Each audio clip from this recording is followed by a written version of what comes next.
radio coming. I want Tom. I think the offensive line enjoyed it. He's a great player, and he's got a lot of enthusiasm. And why wouldn't he? I mean, we didn't take anything by it. He's a heck of a young player, and hopefully our guys can protect him. But it was obviously a talk in the locker room this morning. Yeah, Chase Young definitely a savage for those comments. Max, do you think that Brady is under the most pressure this weekend? I do. I think he's under the most pressure. It sounds ridiculous, right? 6-time Super Bowl champion, the greatest of all time, the GOAT under the most pressure. Yeah, man. In this weekend, not talking about the entire playoffs, this weekend, you're playing a sub-500 team. You're playing a sub-500 team whose quarterback was done a long time ago and then came back and then was hurt again, and they had to get rid of the other guy who they thought was going to be their quarterback, and they're just starting to figure things out.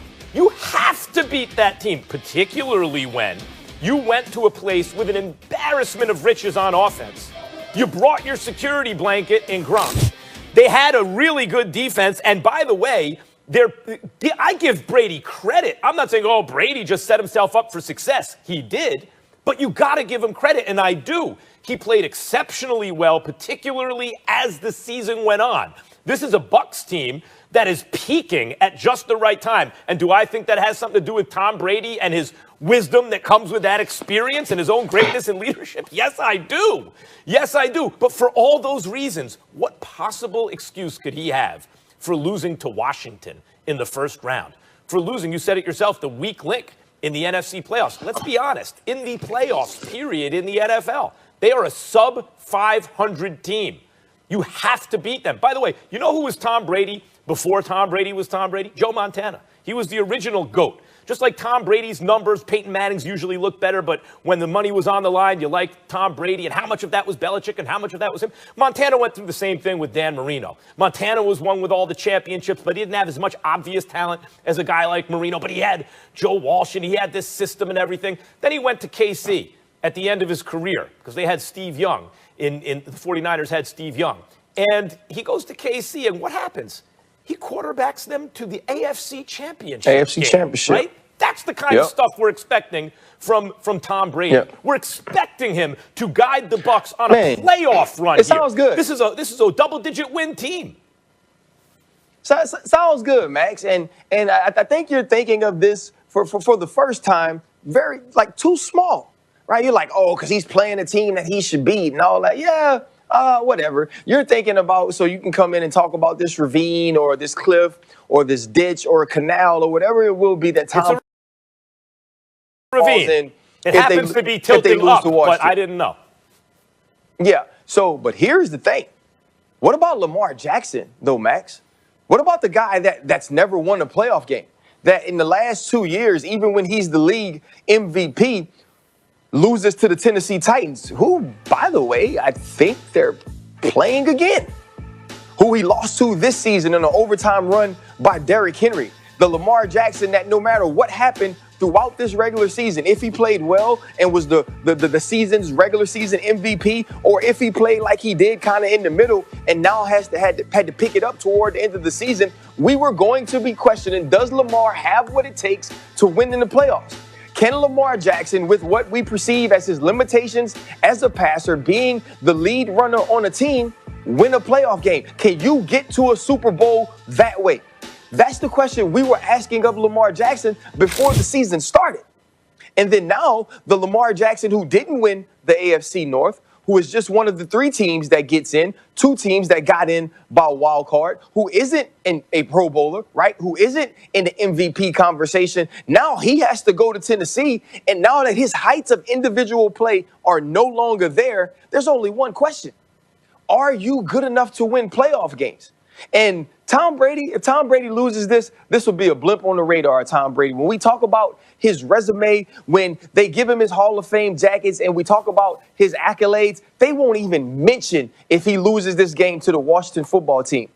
If Lamar Jackson loses this game to the Tennessee Titans, even if he plays well, everything about this will point to Lamar not being able to do it, will point to Lamar's skill set not being enough for this team to win in crunch time in January, because that's all we've cared about all season. Tom Brady, yes. When Tom Brady goes to Tampa and he has this embarrassment of riches, we think to ourselves, okay, they have an opportunity to win the Super Bowl because that's what the GOAT does. He got 6 of them. He's been to 9 of them. But with Lamar Jackson, it's a question of going forward in the future. You can see him doing this. He has to win this game. And I know it's on the road. I know the Tennessee Titans are the AFC South champions. But if Lamar Jackson doesn't win this game, we are going to talk about it for 365 days until he gets another chance, if he gets another chance. This is all about Lamar, the pressure on him to prove to people it works.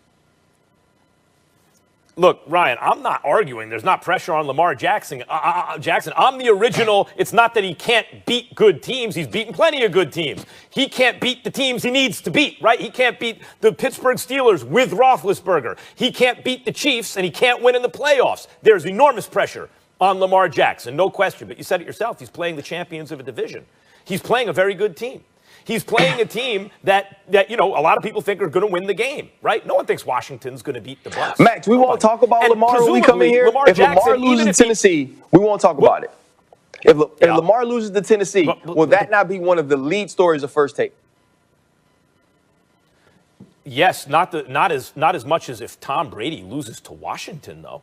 Look, Lamar Jackson losing to Tennessee would be understandable, but it would hurt him. You're right. Even if he has a great game, people will still bring it up. I'll still bring it up because the details get fuzzy, and sometimes there's not enough time to really get into the details, and so it just gets swept into the pile of another big game he couldn't win. You're right. I'm not arguing against that. That is true, but presumably Lamar Jackson has years ahead of him, right, in a very good organization to take more and more cracks. Tom Brady, do you realize, is turning 167 years old next year? Tom Brady presumably has much less road ahead of him, and he cannot lose to a 7-win team on a team that is as stacked as the Bucs. Can't happen. You know what we'll say? Yeah, it's true. Bill Belichick went 7-9 without Tom Brady. There were lots of reasons for that. COVID and all types of stuff, right? And they go and Tom Brady left him without the quarterback and all the whole thing. 7-9.